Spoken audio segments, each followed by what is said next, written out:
mga dude for today's vlog. Ayan, so pupunta tayo ngayon ng Taytay Rizal na naman para bumili tayo ng karayom. Sasaglitin natin yung Motorcycle City kasi may mga unit daw sila doon na medyo mura kumpara sa ibang dealer. So titingnan natin yung mga dude para i-update kayo ng mga bago nilang unit, tapos yung mga price update nila. Kung kayo ay may balak kumuha ng motor via cash basis, titingnan din natin yung mga down payment, monthly amortization. Tara, let's go, huwag na tayo patagal. Ayun mga gusto, nandito na nga tayo sa Taytay Rizal, ano? So nandito tayo sa Motorcycle City. Ayan, oh. Oh, di ba? Halos katabi lang to ng Motor Trade Taytay. Ayun, yung last na vlog natin dun sa Motor Trade Taytay.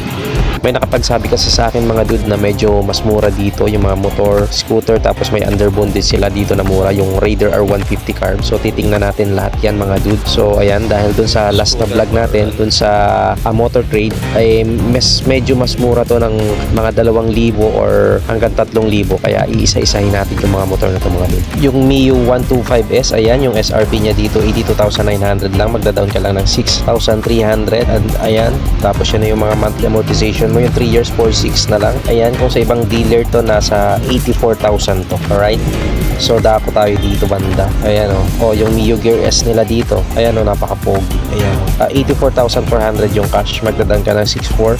yung 3 years mo 4,731 lang. Ayan, yung Mio 125, yung Mio i125, ayan o, diba, glossy siya na may ito yung bagong kulay. So 77,000 lang siya yung cash niya. So napakamura niya compare sa ibang dealer na nasa 79,000. Tapos ito naman, ito si Suzuki Avenis, ayan, 79,400 yung cash, magda-down ka ng 6,000. Ayan, tapos yung magiging monthly mo na lang sa 3 years ay 4,500. Ang motor na to ay upright position, so napaka-komportable nito. So dumako tayo dito banda. Ayan, may mga barako pa sila dito, pero ito isa sa mga nakaagaw ng pansin ko dito. Ito yung Raider R150 carb na yan, oh, di ba? As you can see mga dude, so X-Star na siya. So 103,900 lang yung cash niya. So magda-down ka lang ng 10,400, tapos yung 3 years mo ay 5,387. Ayan, so ang pogi talaga ng Raider R150 carb. Ayan, tapos X-Star pa siya. Kaya ako nasabing 103,900 lang, kasi sa ibang dealer to mga dude, so 104 hanggang 105,000 po ito. So talagang mas mababa siya ng 1,000 hanggang 1,500 or up to 2,000. Ayan, so tingnan natin to paikot. So makinis na makinis pa naman siya. So X-Star na X-Star, oh. Ayan, oh, yung mga decals niya talagang napakatindi. Ayan, oh, di ba? Matik yan pagka X-Star, kulay blue talaga siya. Oh, di ba? Oh, yung grab bar niya kinis din, glossy. Yung mags niya dito kulay blue din.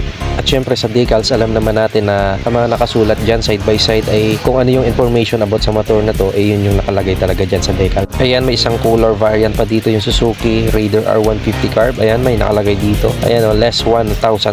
O, diba? Sabi ko sa inyo na talagang mas mura siya compare sa ibang dealer. O, diba? Ang kinis pa kasi nito. Yun, black siya, color black siya.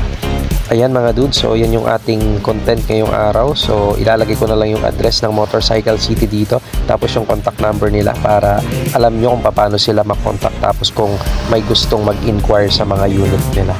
Alright, so that's it for today mga dude. Anong complete address nito, sir?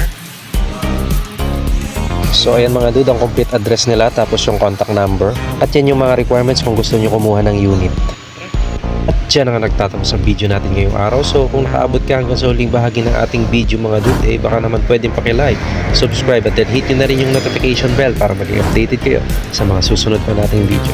That's it for today. Thanks for watching. Bye bye.